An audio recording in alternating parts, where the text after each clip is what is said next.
मंगलम भगवान वीरो मंगलम गौतम मुनि मंगलम कुंद कुंदाद्यौर जैनधर्म सर्वमंगल मांगल्यम सर्वकल्याणकारिकम प्रधानम सर्वधर्माणां जैनम जयतु शास्त्रम् मोक्षमार्गस्य नेतारं भेत्तारं कर्म भूभृतां ज्ञातारं विश्वतत्त्वानां वन्दे तद्गुणगम्भीरं वन्दे तद्गुणगम्भीरं वन्दे तद्गुणगम्भीरं। द्वादशांग जनवाणी माता की जय। अब आज अपनी कक्षा चालू होती है तत्वार्थ सूत्र के विषय को अपन पहले ले रहे हैं।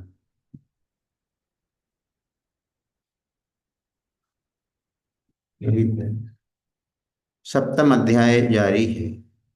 सातवें अध्याय के जितने सूत्र हुए थे उन सूत्रों की वाचना दर्शिका जैन सप्तम अध्याय के सूत्र पढ़ करके सुनाएंगे।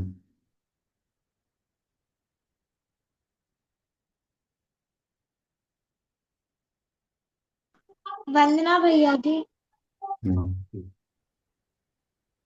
हिंसा मृतस्तेया ब्रह्म परिग्रहे विरतिर्व्रतम देश सर्वतोणु महति ततस्थैर्यार्थम भावना पंच वांग मनोगुप्तीर्या दान निक्षेपर समित्या लोकित पान भोजनानि पंच क्रोध लोभ भीरुत्व हास्य प्रत्याख्यानान्य नान्यानुविचि भाषणं च पंच शून्यागार विमोचिता भास परोधाकरण भैक्ष शुद्धि सद्धर्मा विषम वादा पंच। बस यहीं तक हुआ था। ततस बोला है तो ततस नहीं बोलना है, तत्स्थैर्यार्थम बोलना है। तत्स्थैर्यार्थम क्योंकि ता आधा है। तत्स्थैर्यार्थम भावना पंच पंच। चलो आज अपना सातवें नंबर का सूत्र चलेगा। सप्तम अध्याय में 5 व्रतों की, प्रत्येक व्रत की 5-5 भावनाओं को बताया जा रहा है। तो अभी अपन ने अहिंसा व्रत, सत्यव्रत, अचौरी व्रत, 3 व्रतों की भावनाएं 5-5 पढ़ ली थी। अब ब्रह्मचर्य व्रत की भावना वो कहलाती है एक ही चीज को बार बार भाने का नाम भावना है। चिंतन करने का नाम भी भावना है। बार बार उसी के बारे में विचार करने का नाम भावना है। तभी अचौरी व्रत की भावना के बारे में बताया था कि यदि हमने चोरी करने का त्याग कर रखा है तो वो कौन सी भावनाएं, जिन भावनाओं को भाने से हमारा अचौरी व्रत पलेगा। शून्यागार आवास। शून्यागार आवास यानी शून्य जो स्थान है, रहने का स्थान, जहां पर कोई जन समूह ही नहीं रहता, ऐसे निर्जन स्थान पर रहने से अचौरी व्रत पलता है। विमोचित आवास, दूसरों के द्वारा छोड़ा गया स्थान। जिस स्थान पर पहले लोग रहते थे अब लोगों ने रहना बंद कर दिया है, उस स्थान पर रहने से कभी चोरी की भावनाएं पैदा नहीं होंगी। परोधाकरण, दूसरों को अपने स्थान पर ठहरने से रोकना नहीं। आप जिस स्थान पर रुकते हैं, रहते हैं, उस स्थान पर यदि कोई दूसरा व्यक्ति आकर के रहना चाहे उसका निषेध नहीं करना। भैक्ष शुद्धि, आचार शास्त्र के अनुसार अपनी आहारचर्या का पालन करना। सधर्म अभिसंवाद, अपने सहधर्मियों से किसी प्रकार का विसंवाद नहीं करना, लड़ाई झगड़ा आदि नहीं करना। इस प्रकार अचौरी व्रत की 5 भावनाएं बस रही थी। अब ब्रह्मचर्य व्रत की भावनाओं वाला सूत्र नंबर 7 चलता है कि ब्रह्मचर्य व्रत का जिसने संकल्प ले लिया है उसका व्रत निर्दोष कैसे पलेगा, तो उसके लिए उन्होंने 5 भावनाएं बताई। स्त्री राग कथा श्रवण, तन मनोहरांग निरीक्षण, पूर्व रतानुस्मरण, वृष एष्ट रस, स्वशरीर संस्कार त्यागा पंच। स्त्री राग कथा श्रवण, तन मनोहरांग निरीक्षण, पूर्व रतानुस्मरण, वृष एष्ट रस, स्वशरीर संस्कार त्यागा पंच।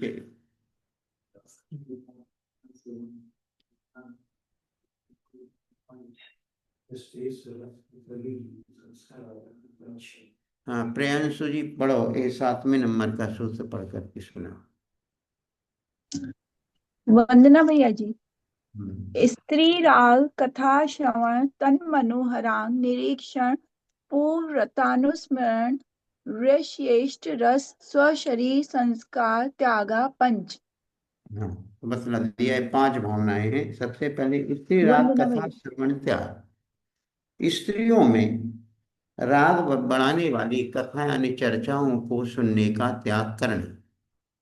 जिन वार्तालाप करने से, जिन बातों को करने से स्त्री संबंधी राग की वृद्धि होती हो, स्त्री संबंधी अनुराग पैदा होता हो, ऐसी कथा अर्थात ऐसी चर्चाओं को सुनने का भी त्याग करना। तन मनोहरांग निरीक्षण त्याग, कहते हैं उन स्त्रियों के मनोहर अंगों को देखने का त्याग करना। पूर्वरत अनुस्मरण त्याग, पूर्व में भोगे गए भोगों को स्मरण करने का त्याग। पहले जब व्रत लेने के पहले तुमने जो सांसारिक भोगों को भोगा था उनकी याद भी नहीं करना। ब्रसेष्ठ रस त्याग, ब्रसेष्ठ रस त्याग का मतलब है जो गरिष्ठ काम वर्धक रसों को त्याग करना। जिन पदार्थों का सेवन करने से हमारी भावनाएं दूषित होती हो, ऐसे पदार्थों को, ऐसे अत्यंत गरिष्ठ रसों को खाने पीने का त्याग करना। तो शरीर संस्कार त्यागा पंच का मतलब है अपने शरीर को श्रृंगारित करने का त्याग करना। अपने शरीर को ज्यादा श्रृंगार नहीं करना। अपने शरीर का श्रृंगार करने से भी राग की वृद्धि होती है और उससे हमारी भावनाएं दूषित होती हैं। इसलिए 5 भावनाएं बतलाई हैं ब्रह्मचर्य व्रत की। ब्रह्मचर्य व्रत को धारण करने वाला जो जीव होता है सादगी के साथ रहता है, सात्विक वृत्ति से रहता है। वह सात्विक वृत्ति पूर्वक अपना जीवन यापन करता है। ज्यादा लोगों को आकर्षित करने वाले कार्य वो कभी करता नहीं है, ऐसा यहाँ पर बतलाया है। तो ये 5 भावनाएं बतला दी। सबसे पहले स्त्री राग कथा श्रवण त्याग, स्त्रियों में राग वर्धक कथा यानी चर्चाओं को सुनने का त्याग करना। आज के हिसाब से मोबाइल पर ऐसे गंदे चित्र वगैरह नहीं देखना, गंदी चर्चाएं वगैरह नहीं सुनना। तन मनोहरांग निरीक्षण त्याग का अर्थ है स्त्रियों के मनोहर रंगों को देखने का त्याग करना। पूर्व में भोगे गए भोगों के स्मरण करने का भी त्याग करना। गरिष्ठ रसों के सेवन का त्याग करना और अपने शरीर को श्रृंगारित करने वाले, शरीर को ज्यादा सजाने वाले कार्यों का त्याग करना। इस प्रकार ये हमारी ब्रह्मचर्य व्रत की भावनाएं हैं। इन भावनाओं को भाने से ब्रह्मचर्य व्रत दृढ़ता से पलता है। अब आगे परिग्रह त्याग की भावनाएं बतला रहे हैं। सूत्र नंबर 8, मनोज्ञा मनोगेंद्रिय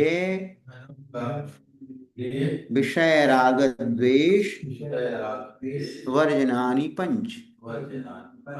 मनोज्ञा मनोगेंद्रिय विषय राग द्वेष वर्जनानि पंच।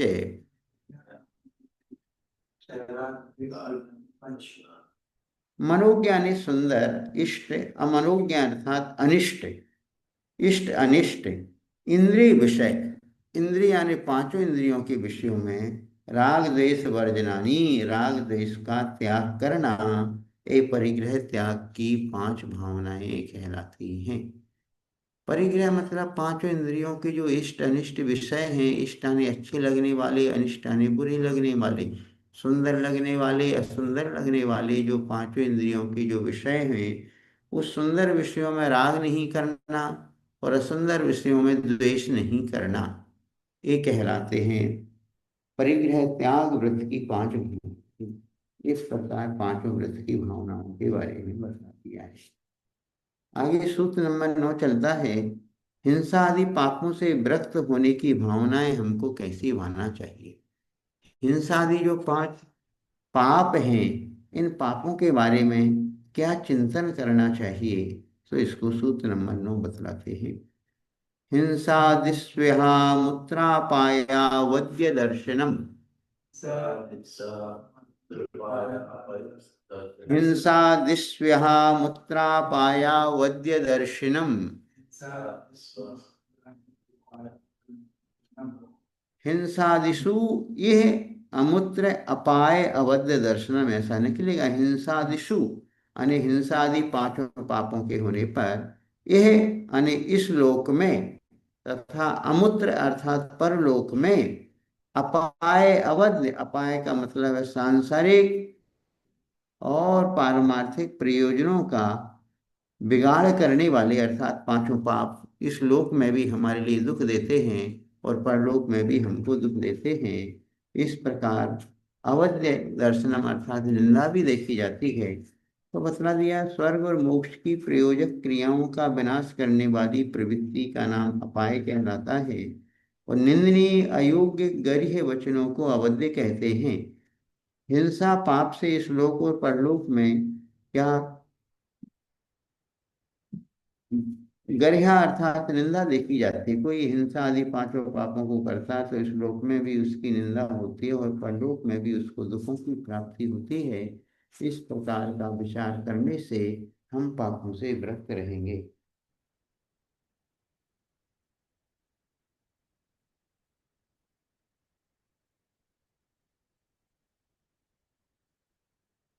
अब आगे सूत्र नंबर 10 है, पापों से विरक्त होने की और भी क्या भावना है। दुख में वाह, ये पांचों पाप क्या है, दुख रूप ही हैं, अर्थात दुखों के कारण है। हिंसा करने से भी दुख होता है, झूठ बोलने से भी दुख होता है, चोरी आदि करने से भी दुख होता है,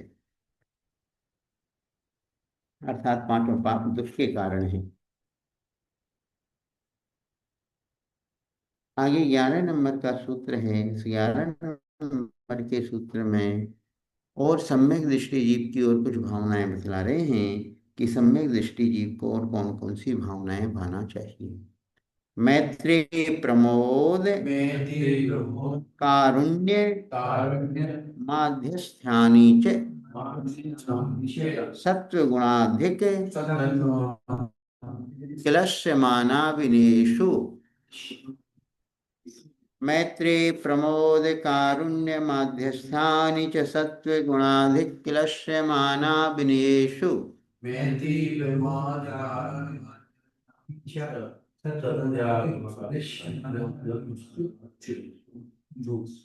मैत्री प्रमोद कारुण्य माध्यस्थानि च सत्वगुणाधिक क्लश्यमाना विनेषु।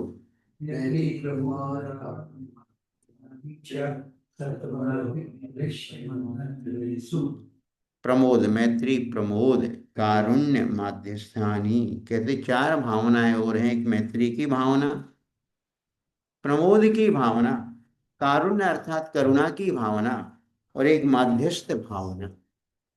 अब किनके प्रति कौन सी भावना होना चाहिए, तो सत्व का अर्थ होता है प्राणी मात्र, अर्थात संसार में जितने प्राणी हैं उन सबके प्रति मैत्री की भावना भाता है सम्यक दृष्टि जीव।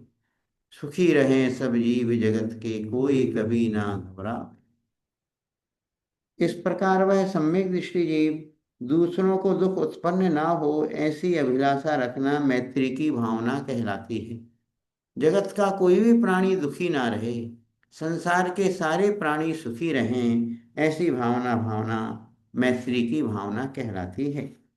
प्रमोद अर्थात जो हमसे गुणाधिक, हमसे अधिक गुणवान हैं, ऐसे गुणवान जीवों को देख करके प्रमोदाने चित्त प्रसन्न होना चाहिए, चेहरे पर प्रसन्नता झलक जाना चाहिए। हमसे कोई अधिक गुणवान मिलता है, उसका अधिक सम्मान होता है, बहुमान होता है, तो उनको देख करके खुशी होना चाहिए, उनसे ईर्ष्या नहीं होना चाहिए कि देखो इनका सम्मान हो रहा है, हमारे लिए तो कोई पूछ ही नहीं रहा है। तो ऐसी भावनाएं ना हो करके भाई ये सोचना चाहिए कि उसके अंदर इतने गुण हैं, इतने उसके अंदर अच्छी बातें हैं, उन अच्छी बातों का इसके लिए बहुमान मिल रहा है, तो भाई बड़ी अच्छी बात है, उसको हमें और सपोर्ट करना चाहिए। ये प्रमोद की भावना कहलाती है। और क्लिश्यमान, क्लिश्यमान का अर्थ है जो दीन जीव हैं, दुखी जीव हैं, उन दुखी जीवों के ऊपर कारुण्य भाव अर्थात करुणा की भावना होना चाहिए।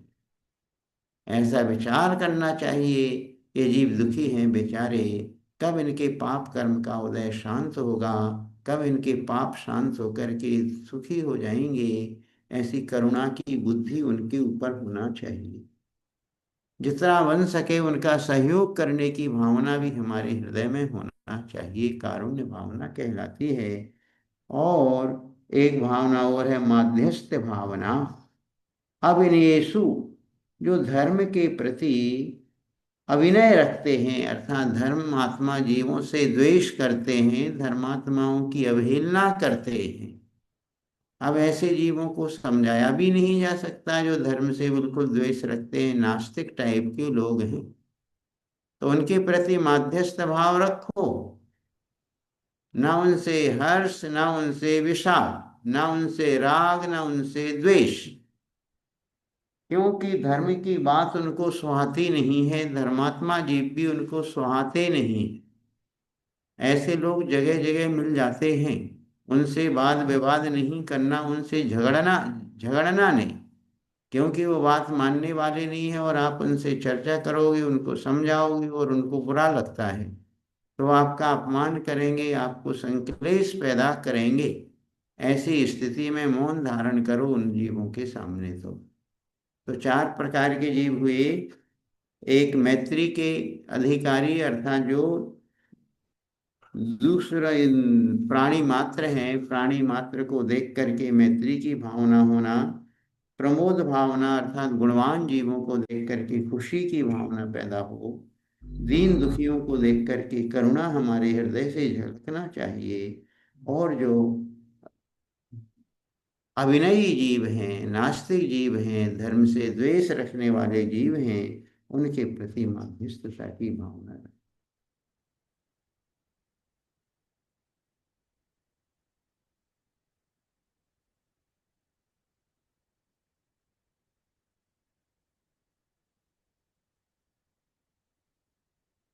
हाँ खुशी। वंदना भैया जी। समझ में आ रहा, चार प्रकार की भावना, मैत्री भावना, हाँ जी। प्रमोद भावना, करुणा भावना और माध्यस्थ भावना। इन चारों भावनाओं में कौन सी भावना सबसे ज्यादा अच्छी है? भैया जी मैत्री भाव। मैत्री भावना है। वैसे चारों प्रकार की ही भावनाएं भाना चाहिए सम्यक दृष्टि को। और इन भावनाओं को भाने में हमारा कुछ खर्च नहीं होता है, कुछ लगता नहीं है। सुखी रहे सब जीव जगत के, कोई कभी ना घबरावे, ऐसा पढ़ने से, ऐसा भावना भाने से पुण्य का ही आश्रय होता है। संसार के सारे जीव सुखी रहें, मैं भगवान से यही प्रार्थना करता हूँ कि भगवान, मैं सिर्फ अपने सुखी होने की भावना नहीं भा रहा हूँ, मैं तो प्राणी मात्र के सुखी होने की भावना पाता हूँ कि सब लोग सुखी रहे। ज्ञानी जीव कहीं मिले, गुणवान जीव अपन को मिले, साधु संत पुरुष मिले, उनको देख करके चेहरे पर बड़ी प्रसन्नता झलकना चाहिए। मुख मुद्रा हमारी, मुख का आभा मंडल चेहरे से बिल्कुल खुशी झलकना चाहिए। दीन दुखी जीव मिले तो उनको देख करके करुणा हृदय से आना चाहिए। और जो बिल्कुल हमसे बहुत द्वेष रखते हैं, धर्म से द्वेष रखते हैं, ऐसे जीवों के प्रति माध्यस्थ भाव रखो। न उनके बारे में बुरा सोचो, ना उनके बारे में अच्छा सोचो। उनको बदलने की कोशिश ना करो, बल्कि ये सोचो कि भगवान इनकी बुद्धि अपने आप पलट जाए तो बहुत अच्छी बात है। चलो, चतवार सूत्र आपने पढ़ा था भी कल परसों 2 दिन में? जी भैया, दूसरा अध्याय पढ़ा था। बहुत बढ़िया। मम्मी ने सिखा दिया आपको दूसरा अध्याय? हाँ जी। चलो, बहुत, आपकी मम्मी तो बहुत बढ़िया है, अच्छी है आपकी मम्मी सब।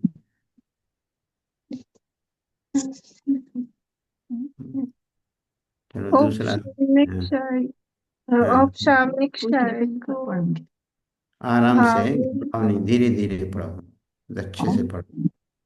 औपशामिक शायी को भावो मिश्रस्य जीवस्य सत्वतत्त्व स्वतत्त्व मौदिक्य मौदिक मौदयिक, मौदयिक।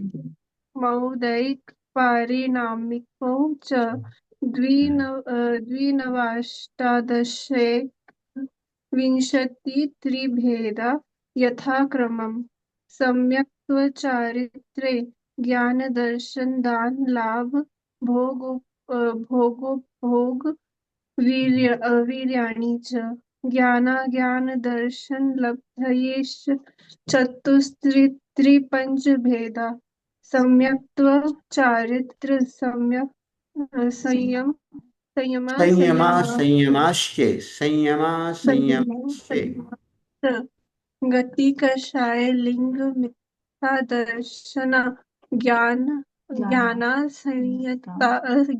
संयता सिद्ध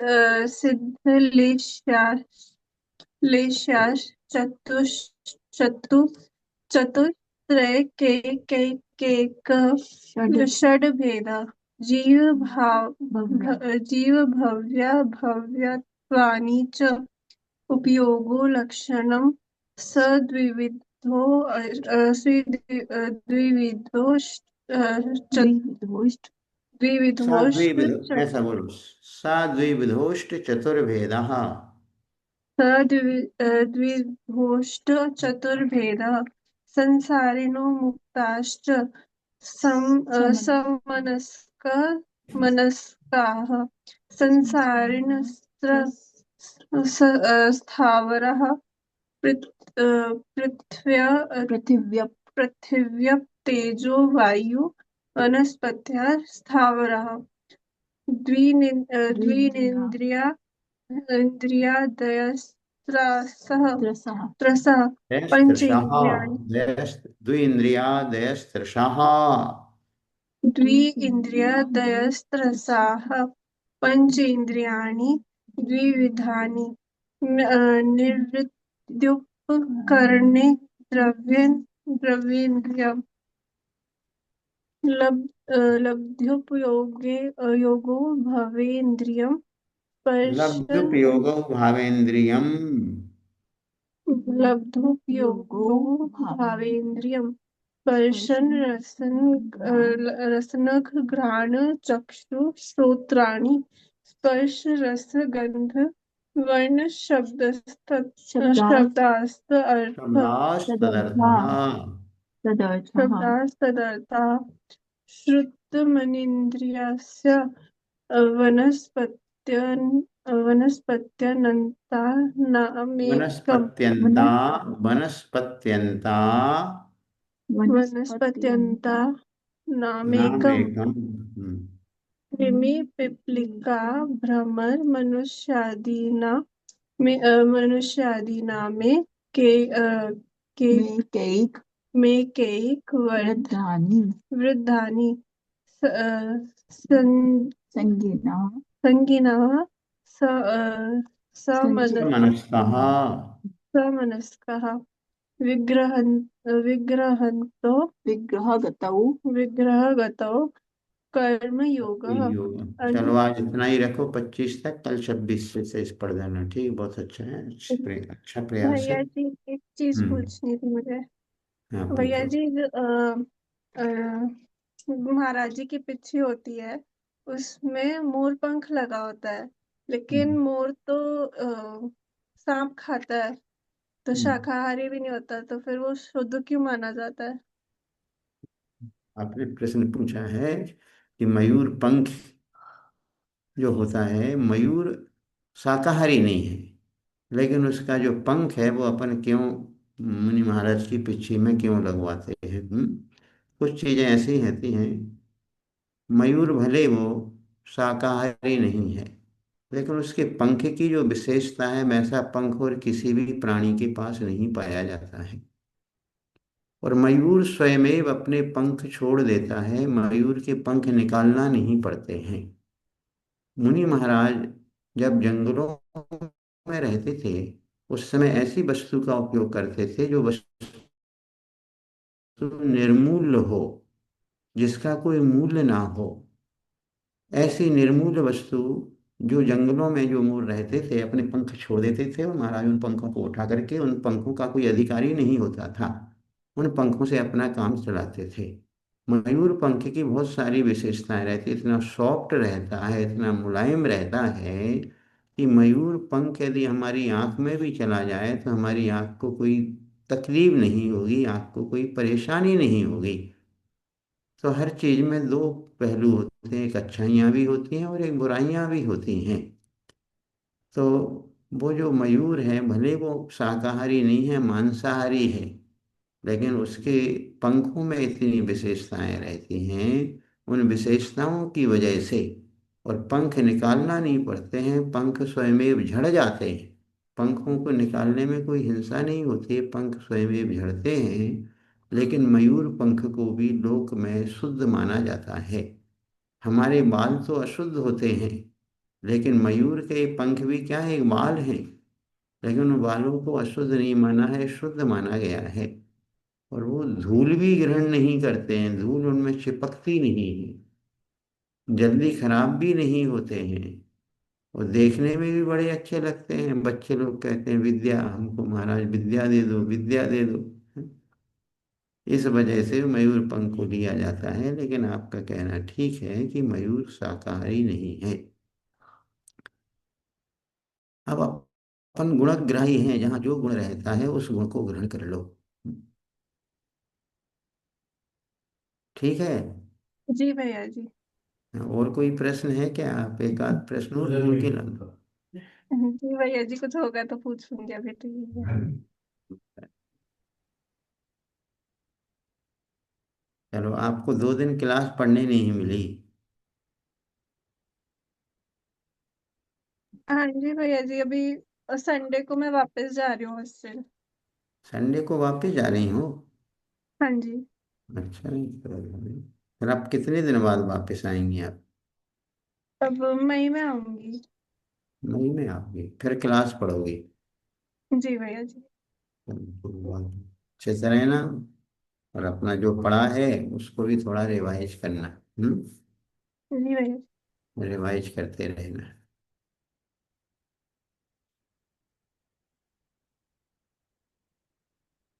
चलो, अब अपन लेते हैं थोड़ा द्रव्य संग्रह भी लेते हैं, प्रतिदिन की भांति थोड़ा द्रव्य संग्रह भी लिया जाता है।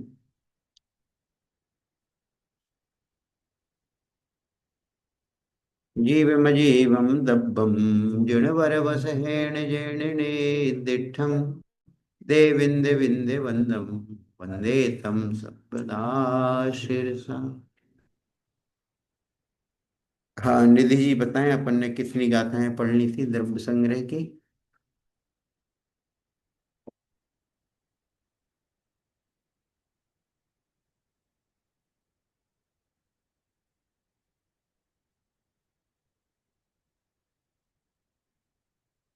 45 नंबर की गाथा हो चुकी थी। हाँ। हाँ भैया।